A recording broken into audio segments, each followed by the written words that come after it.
नमस्कार, रीवा 24 के ताज़ा तरीन अंक के साथ मैं शैलेंद्र। सबसे पहले प्रमुख खबरें। लक्ष्मण बाग के महंत श्री हरिवंशाचार्य जी महाराज का देहावसान। विक्षिप्त महिला से अश्लील हरकत करने वाले युवक को बजरंग दल के कार्यकर्ता को रोकना पड़ा महंगा। झिरिया शराब दुकान के सामने जमकर हुई चाकूबाजी और बैकुंठपुर थाना अंतर्गत गाँव के युवक ने पालतू कुत्ते को मारी गोली। इन खबरों को हम विस्तार से देखते हैं। झिरिया शराब दुकान के सामने हुई जमकर चाकूबाजी, 4 घायल पहुंचे अस्पताल, 2 की हालत गंभीर। रीवा शहर के सिविल लाइन थाना क्षेत्र अंतर्गत झिरिया मोहल्ले में महाराजा होटल के सामने संचालित शराब दुकान के पास देर रात जमकर मारपीट की घटना हुई है। इस दौरान चाकूबाजी में 4 युवक घायल हुए हैं, जिनमें से 2 युवक गंभीर रूप से घायल हैं। सभी घायलों को उपचार के लिए संजय गांधी अस्पताल में भर्ती कराया गया है। वहीं घायलों ने बताया कि 2 से 3 और युवक घायल हुए हैं, जिनको मामूली चोटें आई हैं और घटनास्थल से भाग निकले हैं। घटना रात करीब 10 बजे के आसपास की बताई जा रही है। युवकों ने बताया कि शराब दुकान के बगल में लगे ठेले में चखना खरीदने गए थे। इसी दौरान अचानक मारपीट होने लगी। वहीं सूत्रों की माने तो धक्का लगने से इस घटना में ये मोड़ आया है। फिलहाल अभी जानकारी स्पष्ट नहीं हो पाई है। पुलिस मामले की जांच कर रही है। जिन घायलों को उपचार के लिए अस्पताल में भर्ती कराया गया है उसमें रुद्र अभिषेक शुक्ला निवासी अमवा, सचिन द्विवेदी निवासी सीधी, आकाश बक्सरिया लखौरी बाग, अतुल बक्सरिया कॉलेज चौराहा शामिल हैं। नहीं है, रुद्र भैया थे, मैं था, रुद्र भैया, अभिषेक भैया। ऐसे पीछे ध्यान नहीं है, कुछ भी ध्यान नहीं है सर, सही में सिमता और मारपीट किया। मैं और ये मारपीट हम लोग नहीं किए हैं। हम लोग किसी काम से रुके थे, ये हम और एक अतुल लड़का था, इतना बस याद है, 3 हम लोग थे।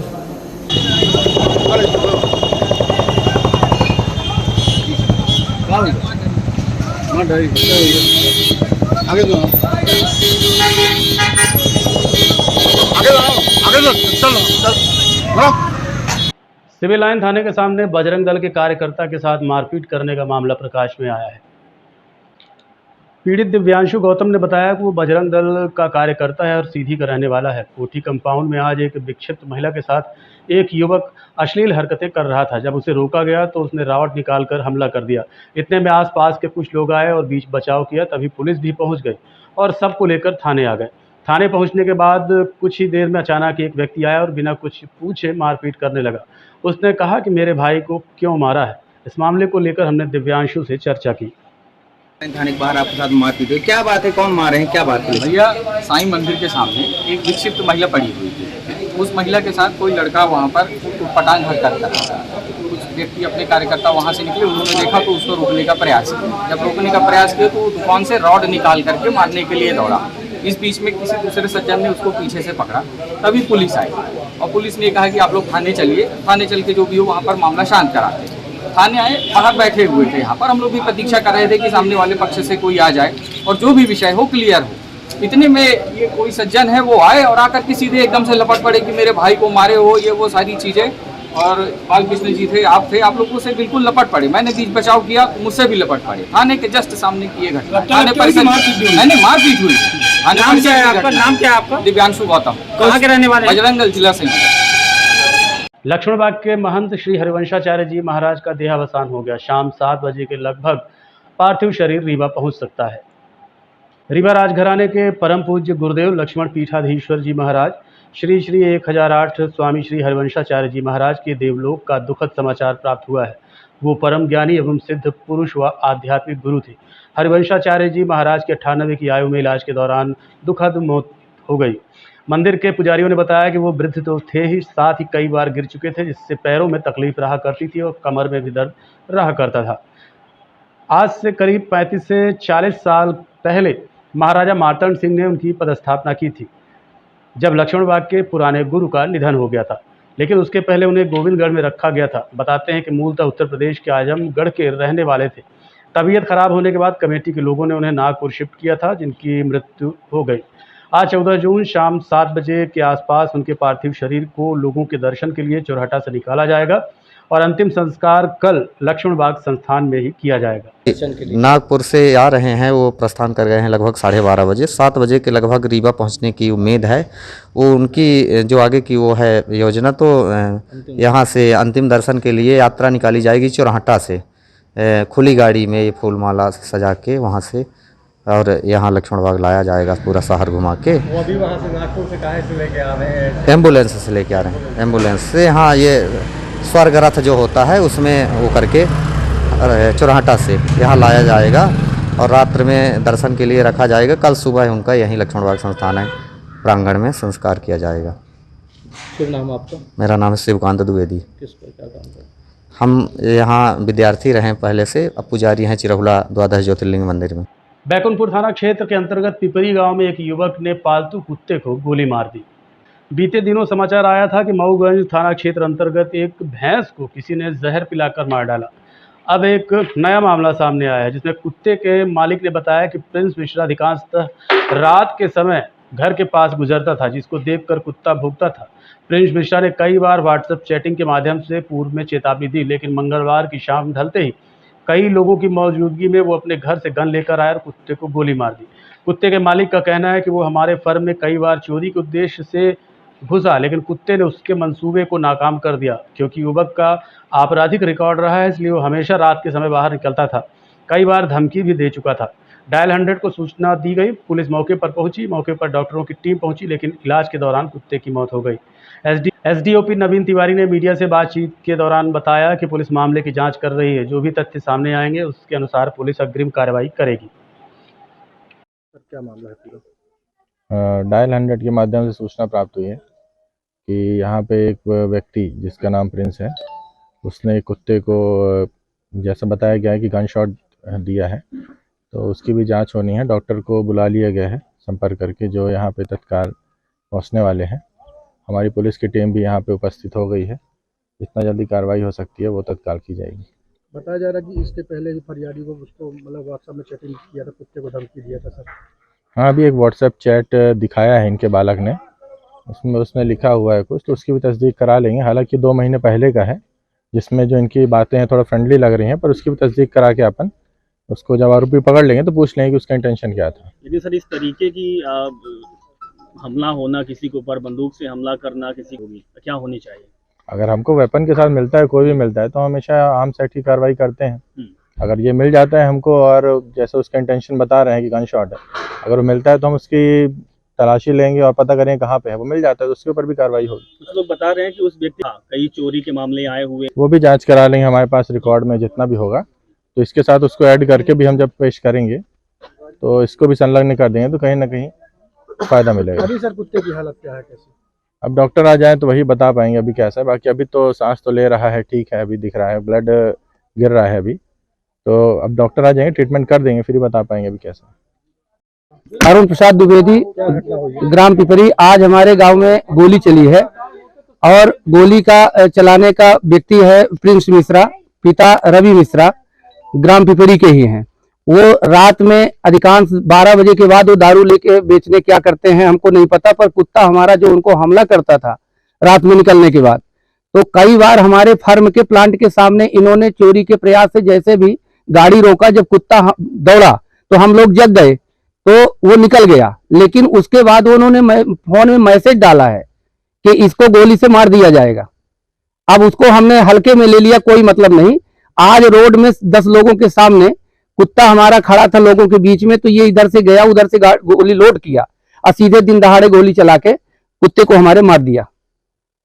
कितने बजे? ये करीब 5:30 पौने 6 बजे की बात है शाम को। लड़के का क्या नाम है? लड़के का प्रिंस मिश्रा है और पिता रवि मिश्रा। ये व्हाट्सएप में पहले भी चैटिंग में आपको धमकी दे चुका है साहब व्हाट्सएप में कि कुत्ते की मौत देंगे। जी। अब कुत्ता किस लिए टारगेट में है उसके भगवान जाने, लेकिन हमको जो संदेह हो रहा है, क्योंकि हमारा था कि उसको ऐसा तो नहीं है जी कि उसको भौंकता था रात में, जैसे वही केवल वो भौंकता है और उसी को भौंकता है, क्योंकि वो रात में हमेशा सफर करता है। और ये कई बार यहाँ गाड़ी खड़ी की हमारे फर्म के सामने, और जब हम लोग जाग गए तो गाड़ी तो लेके भाग गया, तभी से वो धमकी दिया कि कुत्ते को मार देंगे। अभी कुत्ते की हालत? कुत्ते की हालत बहुत सीरियस है साहब, गंभीर है, सांस है अभी, अब जी सकता है कि नहीं जी सकता भगवान जाने आगे। मौके पे पुलिस भी आई है? मौके में हमारे साहब एसडीओपी साहब भी हैं, पुलिस भी है, हमारे थाना प्रभारी महोदय, और हो गया गांव की जनता सभी हैं। अभी आरोपी की गिरफ्तारी हुई कि नहीं हुई? अभी कोई गिरफ्तारी नहीं हुई, जबकि उसका मामला बहुत आपराधिक है, थाने में कई बार पंजीबद्ध भी हुआ है, पर नेतागिरी के प्रभाव से कुछ न कुछ वो छुड़ा लिया जाता है और उसी का अपराध को बढ़ावा दिया जा रहा है घर वालों से ही। आरोपी से पहले आपकी कोई दुश्मनी थी?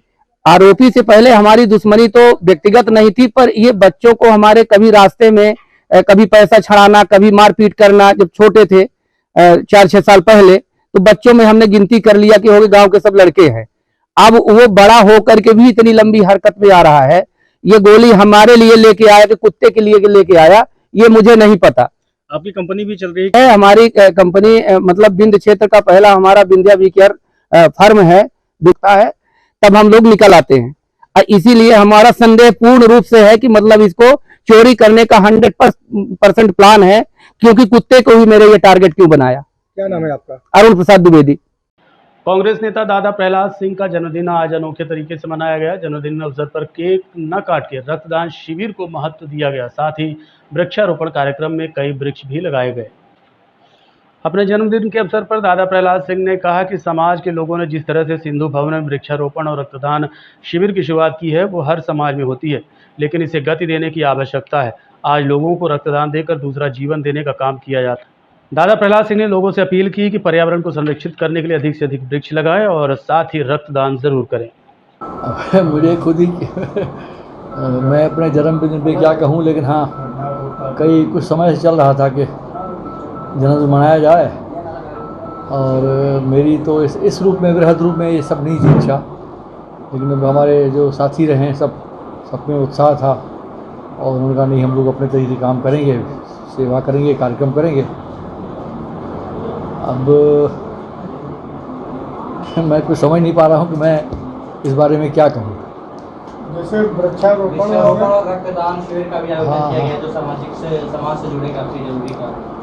ये सब हमारा ये प्रयास है, हमारे साथियों का, कार्यकर्ताओं का, जो भी संस्थाएं हैं, हमारी सचिन दुरानी की जो संस्था है सिंधु यूथ विंग, ये उनका प्रयास था कि नहीं वृक्षारोपण भी हो, ब्लड डोनेशन भी हो। ऐसा इस तरीके से उनकी बच्चों की भावना थी, मैं और उनको रोक नहीं पाया। ये सब उनका प्यार है, और मुझे बड़ा गर्व है कि जो भी हमसे सेवा बन पड़ी, लेकिन अकेले मैं नहीं कर पाता, मेरे साथियों का बड़ा सहयोग था। मैं बहुत भाग्यशाली हूँ जो हमारे समाज में जो नेटवर्क है समाज सेवा का इतना मजबूत है, और इतने जो हमारे साथी इतनी निस्वार्थ सेवा करते हैं, ये एक मिसाल जाती है हमारे समाज के अन्य शहरों में भी।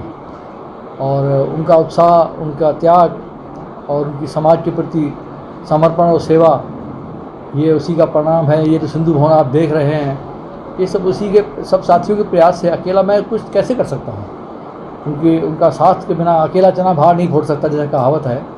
तो वही कहानी मेरे साथ हुई, और पिछले 15 वर्षों से अनवरत सिंधु भवन जब से लिया गया, रजिस्ट्री हुई, धीरे धीरे निर्माण होता गया।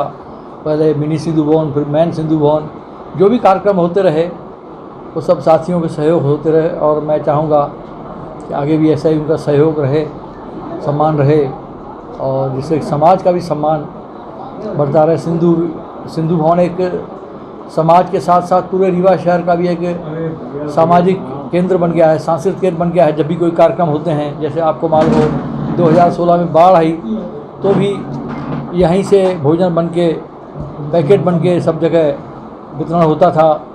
ब्लड बैंक से ब्लड प्राप्त करने संबंधी आज दिशा निर्देश मरीजों और स्टाफ को दिए गए। आज रक्तदान दिवस है।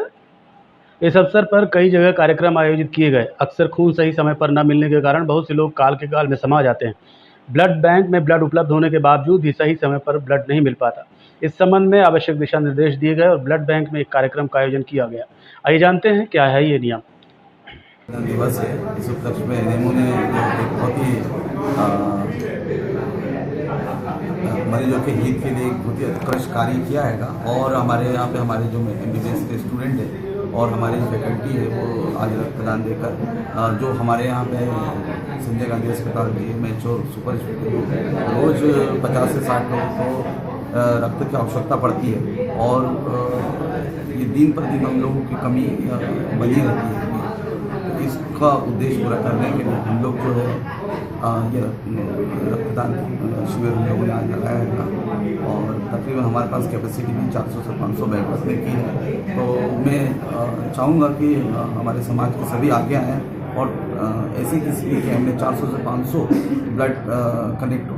हम लोग 1 जुलाई को जो हमारा डॉक्टर्स डे है उस दिन भी हम लोगों ने आयोजन रखा है। तो ऐसे पीरियडिकली हम लोग ये कार्य करते रहेंगे ताकि हमारे सामने जो मरीज रक्त के अभाव में मर जाते हैं उन लोगों को। सर जैसे कि आपने रक्तदान किया है, क्या हमेशा ही ऐसा करते रहे हैं? हाँ, लगभग साल में 1 या 2 बार मैं ब्लड डोनेशन पिछले कई सालों से करता आ रहा हूँ और मैं इतनी बार ब्लड डोनेट करने के बाद भी मेरे पास तक कोई समस्या नहीं। तो मैं समाज के लोगों से ये कहना चाहता हूँ कि रक्तदान करने से किसी भी प्रकार की कोई समस्या नहीं आती। इससे एक पीड़ित मानवता की सेवा में आप अपना छोटा सा योगदान दे के समाज। सर कैसा क्या है? वो अपना एक बेसिक चिकित्सा छात्रों और चिकित्सकों का एक संगठन है जो सेवा के क्षेत्र में कार्य करता है। और आज के कार्यक्रम का मुख्य उद्देश्य है कि डॉक्टर अपनी चिकित्सा सेवा में तो लगे ही रहते हैं, लेकिन एक इंसान के तौर पे हम सभी का एक कर्तव्य है कि हमें रक्तदान एक ऐसा कार्य है जिसमें हमें कोई नुकसान नहीं होता, लेकिन हम समाज का बहुत उद्धार कर सकते हैं। तो ये संदेश हम इस कार्यक्रम के द्वारा देना चाहते हैं कि ये चिकित्सक सभी आज जो डोनर्स हैं ये चिकित्सक हैं जो दिन रात चिकित्सक के रूप में पीड़ितों की सेवा करते हैं और रक्तदान के साथ भी हम चाहते हैं कि एक इंसान का अपना कर्तव्य पूरा कर सके। तो मैं सबको यही निवेदन करूँगा कि समाज में सब लोगों को आगे आकर अधिक से अधिक रक्तदान करना चाहिए। आज विश्व रक्तदान दिवस है और नेशनल मेडिकोज ऑर्गेनाइजेशन जो हमारे मेडिकल कॉलेज के विद्यार्थियों और डॉक्टरों का एक संगठन है और उसमें हम समय समय पर रक्तदान करते हैं और प्रोत्साहित करते हैं क्योंकि रक्त डिमांड बहुत है और उसमें अपेक्षा रक्त बहुत कम रहता है हमारे ब्लड बैंक में, क्योंकि बहुत सारे केसेस आते हैं तो तुरंत रक्त देना पड़ता है। तो इसके जागरूकता के लिए, उसको प्रोत्साहन के लिए, जिससे हम यहाँ जो हमारे 1800 बिस्तर हैं उसकी कमी पूरा करने के लिए ब्लड की आज हमने एनएमओ के तत्वावधान में, विश्व रक्तदान दिवस के तत्वावधान में 3 साल हमने और हमारे जिला डॉक्टर चावल 40 गाँव के और डॉक्टर राजेश सिंह जी के और पूरी टीम जो हमारी एनएमओ टीम है, पूरी हमारे मेडिकल कॉलेज के विद्यार्थी उसमें हैं और पूरे इसमें फैकल्टी के मेंबर्स हैं। हम लोग रक्तदान कर रहे हैं, डॉक्टर राजीव द्विवेदी जी ने किया है। रीवा जिले में जागरूकता अभियान अभिमन्यु का शुभारंभ किया गया है। इसके लिए अभिमन्यु सेल्फी पॉइंट्स रीवा जिले के विभिन्न स्थानों पर बनाए गए। विकसित व सुरक्षित समाज का निर्माण महिला एवं पुरुषों की सामान्य सहभागिता से किया जा सकता है। अतः महिलाएं एवं बालिकाओं को सुरक्षित वातावरण देने हेतु समाज में बालकों एवं पुरुषों का महिला अपराधों के प्रति जागरूक होना एवं उनके प्रति संवेदनशील होना अति आवश्यक है। इस हेतु विशेष जागरूकता अभियान अभिमन्यु का संचालन पुलिस मुख्यालय भोपाल के आदेश पर पूरे मध्य प्रदेश में किया जा रहा है। इसी तारतम्य में अतिरिक्त पुलिस महानिदेशक, पुलिस महानिरीक्षक एवं पुलिस अधीक्षक, अतिरिक्त पुलिस अधीक्षक रीवा के मार्गदर्शन में रीवा जिले में जागरूकता अभियान अभिमन्यु का शुभारंभ किया गया। इसके लिए अभिमन्यु सेल्फी पॉइंट रीवा जिले के विभिन्न स्थानों पर बनाए गए हैं। ये सेल्फी पॉइंट शिल्पी प्लाजा, पुलिस यातायात चौकी, पीटीएस पेट्रोल पंप और विवेकानंद पार्क में भी बनाए गए हैं। PHQ के द्वारा पुलिस मुख्यालय भोपाल के आदेश के द्वारा सभी जिलों में पूरे मध्य प्रदेश में समाज में एक अवेयरनेस फैलाने के लिए, स्पेशली महिलाओं के प्रति जो अपराध घटित होते हैं, और जो अपराध घटित होते हैं उसका कारण क्या होता है, नशा होता है, जुआ होता है और भी कई इस प्रकार की अशिक्षा होती है, या फिर महिलाओं के जो अधिकार है उनके प्रति पुरुषों में जागरूकता नहीं होती है। तो उस जागरूकता को बढ़ाने के लिए और एक अच्छे समाज का निर्माण करने के लिए पुलिस मुख्यालय भोपाल के द्वारा श्रीमान IG sir, DIG sir, police अधीक्षक महोदय के मार्गदर्शन में रीवा जिले में भी 12 जून से 19 जून तक ये अभियान अभिमन्यु अभियान चलाया जा रहा है, जिसमें कि एक सेल्फी पॉइंट बनाए गए हैं रीवा जिले में। पहला सेल्फी पॉइंट हमारा शिल्पी प्लाजा में जो पुलिस सहायता केंद्र उसके पास में बनाया गया है, जहाँ पर आप जाएं, देखें, उसे पढ़ें, उस पोस्टर को, उसको जाने समझें कि उसमें लिखा क्या है। अभिमन्यु जिस प्रकार से चक्र भेदन कर सकता है, चक्र भेदन जैसे किस चीज का चक्र भेदन, इस तरीके का पोस्टर आपको वहां पर देखने को मिलेगा। उसमें लिखा हुआ है नशा, दहेज, रूढ़िवादिता, अश्लीलता, असंवेदनशीलता, भ्रूण हत्या, अशिक्षा, लिंग भेद, यानी कि मैं हूं अभिमन्यु। यानी कि आप अभिमन्यु बने और अपने समाज के इन रूढ़िवादिताओं को, इन जो गंदगी फैली हुई है समाज में उसको तोड़ने के लिए आप एक अभिमन्यु का रोल प्ले कर सकते हैं अगर आप इन सारी बातों को मानते हैं। तो इसी के प्रचार प्रसार के लिए पुलिस मुख्यालय के द्वारा यह अभियान चलाया जा रहा है। मेरा आपसे निवेदन है एसपी सर की तरफ से कि आप ज्यादा से ज्यादा इस अभियान में भाग लें, आए सेल्फी पॉइंट पर सेल्फी लें, अपने आसपास के लोगों को लेकर आए, उनको बताएं, अपना फेसबुक पर सिर्फ एक दिन के लिए 24 घंटे के लिए इंस्टा पर, फेसबुक पर और व्हाट्सएप पर अपना स्टेटस बनाएं इस लोगों के साथ में, इस मोनो के साथ में, जिससे कि लोगों में अवेयरनेस फैले। इसके अलावा इसमें हम लोगों ने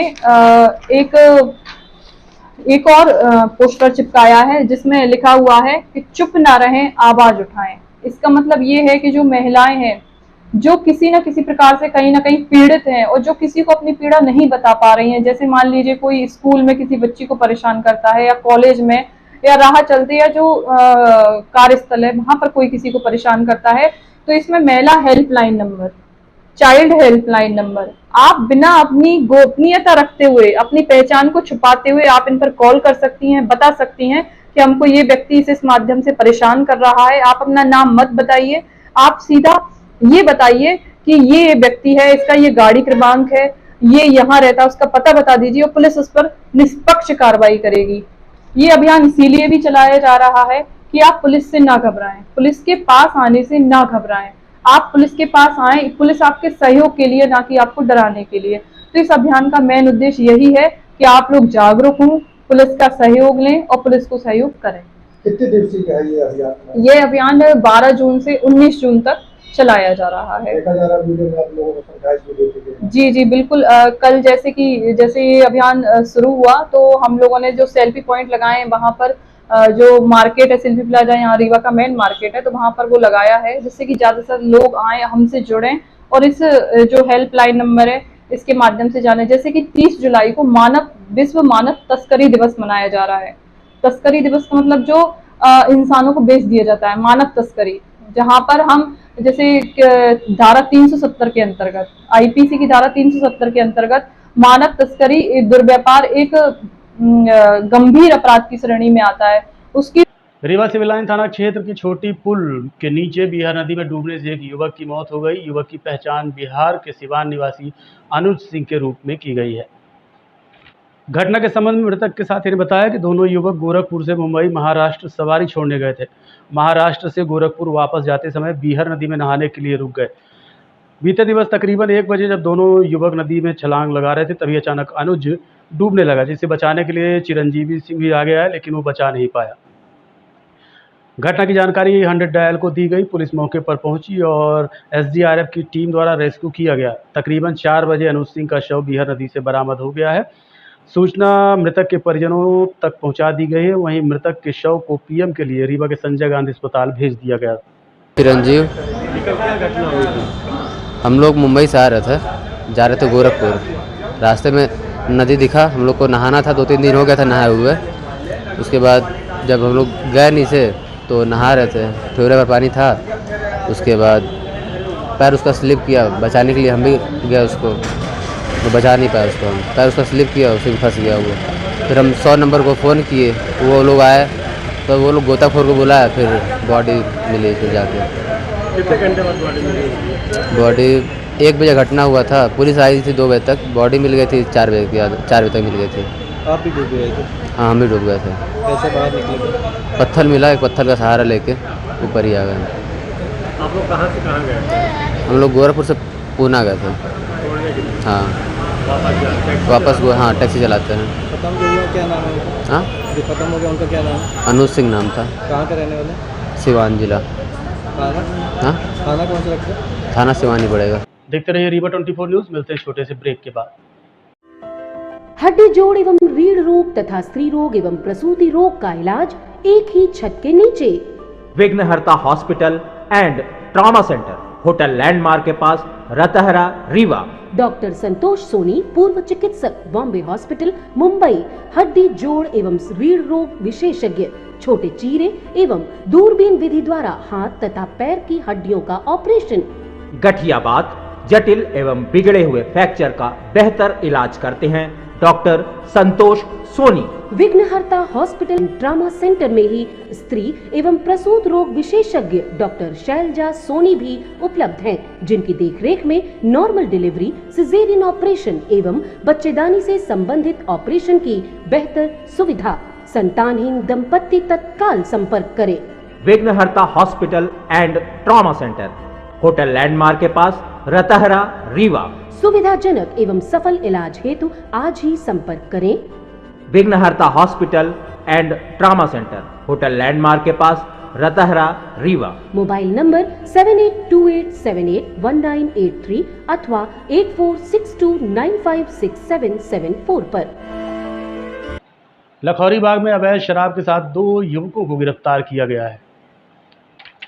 सिटी कोतवाली थाना प्रभारी आदित्य प्रताप सिंह ने बताया कि पुलिस को सूचना मिली कि लखौरी बाग में 2 लड़के साइकिल में शराब बेच रहे थे। सूचना के बाद पुलिस मौके पर पहुंची तो 58 लीटर 500 ग्राम कुल लगभग 325 पाव देशी शराब के साथ संदीप साकेत और संतोष रावत को गिरफ्तार कर लिया गया। ये युवक अमरपाटन से शराब लाकर रीवा में बेचा करते थे। ये नशा मुक्त पखवाड़ा वर्तमान समय में चालू है। इसके संबंध में कि नशा पे रोक लगाई जाए, नशे से संबंधित कारोबार जो करते हैं अवैध कारोबार, उन पर रोक लगाई जाए, इस पर से लगातार कार्रवाइयाँ की जा रही हैं। तो वरिष्ठ पुलिस अधीक्षक महोदय श्री विवेक सिंह साहब द्वारा निर्देशित किया गया था कि इस अभियान के तहत ज़्यादा से ज़्यादा कार्रवाई की जाए और प्रभावी कार्रवाई की जाए। इसके तहत मुखबिर तैनात किए गए थे। मुखबिर के सूचना मिली कि लखौरी बाग तरफ 2 लड़के हैं जो मोटरसाइकिल में अवैध शराब बाहर से ला करके और फिर यहाँ पर बिक्री करने की नीयत से घूम रहे हैं। इस सूचना पर टीम रवाना की गई थी और जिसमें उन लड़कों को पकड़ा गया। तो वो लड़के अमरपाटन क्षेत्र के थे और जो उसी क्षेत्र से शराब लेकर आए थे और यहाँ पर लखौरी बाग में जो ट्राइबल बस्तियाँ हैं वहाँ पर बिक्री करने के लिए घूम रहे थे। उनके पास से करीब 56 लीटर शराब 58 लीटर 500 ml कुल 325 पाव देसी प्लेन मदिरा शराब मिली है और आरोपी भी हैं जो संदीप साकेत है और संतोष रावत, ये एक मोटरसाइकिल के साथ मिले हैं जिनको गिरफ्तार किया गया है। सीधी के शिव सैनिकों ने ट्रक का पीछा करते हुए रीवा में पशु तस्करों को पुलिस के हवाले करवाया। सीधी सिटी कोतवाली थाना क्षेत्र से चलकर पशु तस्करों का ट्रक कई टोल नाका के बैरिकेड्स को तोड़ते हुए रीवा पहुंचा।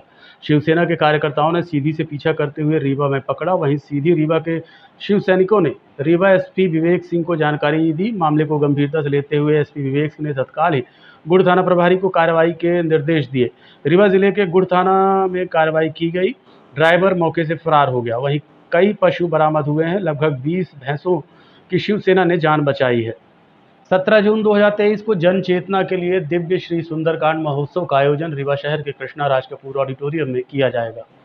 रीवा में ईश्वरीय प्रेरणा से श्री राम दरबार भक्त मंडल द्वारा आषाढ़ कृष्ण पक्ष तिथि चतुर्दशी विक्रम संवत 2080 यानी 17 जून 2023 शनिवार के दिन दोपहर 4 बजे से 9 बजे तक कृष्णा राज कपूर ऑडिटोरियम में दिव्य श्री सुंदरकांड महोत्सव 2023 एवं श्री रामचरित मानस पर आधारित चित्रकला प्रतियोगिता एवं प्रतियोगिता के अंतर्गत प्राप्त चित्रकला की प्रदर्शनी लगाई जाएगी, जिसकी संपूर्ण तैयारी श्री राम भक्तों द्वारा कर ली गई है।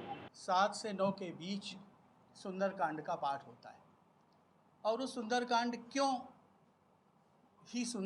क्यों चुना गया, इसके विषय में बहुत ज़्यादा कहने की आवश्यकता इसलिए नहीं है कि प्रत्येक भारतीय जनमानस में सुंदरकांड के प्रति और हनुमान जी महाराज के प्रति एक अपूर्व श्रद्धा है। भगवान श्री राम तो परब्रह्म हैं, लेकिन कलयुग के चमत्कारी देवता के रूप में श्री हनुमान जी महाराज का प्रत्यक्ष अनुभव लोगों को होता है। इसीलिए हनुमान चालीसा हो या सुंदरकांड हो, इस आपाधापी जीवन में जहाँ प्रत्येक व्यक्ति किन्हीं न किन्हीं कारणों से दुखी है, तनावग्रस्त है, अवसादग्रस्त है, उसमें ये रामचरितमानस और उसका भी सुंदरकांड व्यक्ति को शांति प्रदान करता है और लोगों का अनुभव तो ये कहता है कि उनकी जो मनोकामनाएं हैं वो पूरी होती है। इसको हमारे मित्रों ने, राम भक्तों ने इस छोटे से एक बीज को 17 जून को उसका एक वट का आकार देने का एक अच्छा प्रयास किया है और उसी क्रम में आप सब यहाँ उपस्थित हैं। तो इसके कार्यक्रम के विषय में आपको ये पूरा मिनट टू मिनट का कार्यक्रम भी उपलब्ध करा दिया जाएगा। आज देखें कि यह बहुत सुखद बात है कि दूरदर्शन के चैनलों को छोड़ दें तो टीवी के अन्य चैनलों में इस समय भगवत का। आज के अंक में इतना ही। देखते रहिए रीवा 24 न्यूज़। नमस्कार।